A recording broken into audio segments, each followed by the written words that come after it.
Okay okay ஒன்றும் இல்லை okay லாப் உட்காரு. கயிறு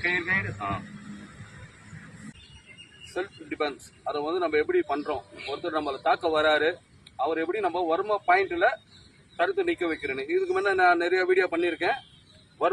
வர்மத்தை பற்றி சார்ந்த பாயிண்ட்டுகளை வச்சு பண்ணியிருக்கோம். இப்போ நம்ம ஒருத்தரை சட்டை பிடிக்கிறாரு இல்லை தாக்க வராரு, அவர் எப்படி நம்ம தடுத்து தாக்குறோம். ஏன்னா தாக்கும் போது அவர் நம்மளை ரிட்டர்ன் தாக்க முடியாது. அதுதான் வர்மத்தினுடைய பாயிண்ட் வந்து ஒரு விரல் போதும்.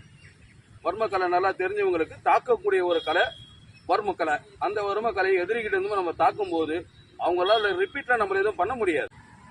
இப்போ நான் உங்களுக்கு வந்து ஒரு வர்ம பாயிண்ட், ஒரு வர்ம தொடுதல், அவ்வளவுதான். அந்த இடத்த நம்ம தொடும் போது நம்மளுடைய எதிராளி என்ன நிலைமைக்கு போறாருன்னு பாருங்க.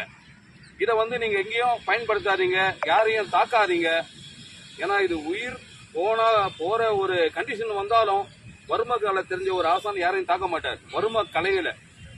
ஏன்னா ஒருத்தர் கத்தியே தூக்கின்னு வந்து வெட்ட வந்தாலும் நம்ம வந்து வர்ம கலை தெரிஞ்சவங்க அந்த வர்ம கலையில அவங்கள தாக்கக்கூடாது. அப்படி தவறி தாக்கிட்டாலும் அதை அவங்களுக்கு ரிலீவ் பண்ணி விட்டணும் அந்த பெயினை. அதுதான் அந்த கலையோடைய இது.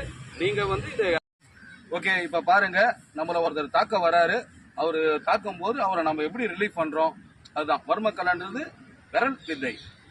ஓகேங்களா, வர்ம கலையினுடைய நெக்ஸ்ட் நேம் விரல் வித்தை. விரலால தான் அவங்க எல்லாமே பண்ணுவாங்க. அவங்களுக்கு வந்து மற்றபடி வேற எதுவும் தேவையில்லை. இந்த 10 விரலுமே அவங்களுக்கு 10 விதமான ஆயுதங்கள். அதாவது ஆயுதங்கள்னா 10 விதமான முத்திரைகள். அந்த முத்திரை அப்புறம் மாத்திரை, இது ரெண்டுமே இருக்கு. முத்திரை மாத்திரை அது அப்படின்றது பவர், மாத்திரைன்றது ஒரு பவர். அப்போ இது ஒரு முத்திரை இருக்கு, இது ஒரு முத்திரை இருக்கு, இது குதிரை முத்திரை, இது ஆன முத்திரை, இது சங்கு முத்திரை, வேல் முத்திரை, அப்படின்னு நிறைய இருக்கு. இப்போ நம்ம பண்ண போறது வந்து கொக்கி முத்திரை. கொக்கி முத்திரைடானா இதுவே மடக்கி பண்ணா குதிரை முத்திரை. தெரியுதுங்களா? கிட்ட ஜூமிங்ல காமிங்க பாப்பா. இது வந்து குதிரை முத்திரை. இந்த கையை பாத்தீங்கன்னா இது மடங்கி அப்படி இருக்கும்போது குதிரை முத்திரைன்னு வாங்க. இதை வந்து நம்ம ஓபன் பண்ணி இந்த எல்லாமே லாக் பண்ணி பண்ணும்போது கொக்கி முத்திரைன்னு வாங்க.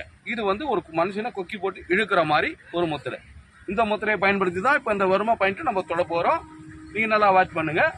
இப்போ ஒருத்தர் நம்மள சட்டை பிடிக்கிறாரு, பிடிங்க பாருங்க, இப்படி பிடிச்சிட்டாரு. இப்போ பாருங்க, இந்த கை ஆப்போசிட்ல இருந்தா அப்படி ஓபன் பண்ணி இங்க பாருங்க, நல்லா திரும்ப கவனிங்க.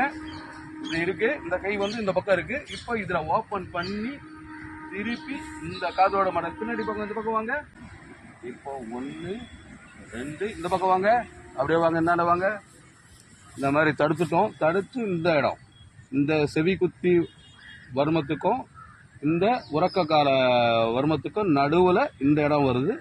இந்த இடத்த நம்ம என்ன பண்றோம், ஒரு கொக்கி மாதிரி இதை பயன்படுத்தி இந்த இடத்துல தட்டி இழுக்கிறோம். இதுக்குன்னு ஒரு மாத்திரை அளவு இருக்கு. அந்த மாத்திரை அளவு கொடுத்தாதான் அதனுடைய எஃபெக்ட் தெரியும். இப்போ இந்த இடத்துல தொடரும். இப்போ இவர் என்ன ஆகுறாரு மட்டும் பாருங்க, கரெக்டா பாருங்க. இந்த தாடை முடிகிற இடம், இந்த செவி குத்தி வரும்போது இந்த பாயிண்ட்டுக்கு நேரா இந்த எட்ஜில் நம்ம தொடும்போது அவ்வளோதான். ஓகே ஓகே ஓகே சார், உட்கார், ஓகே கூல்.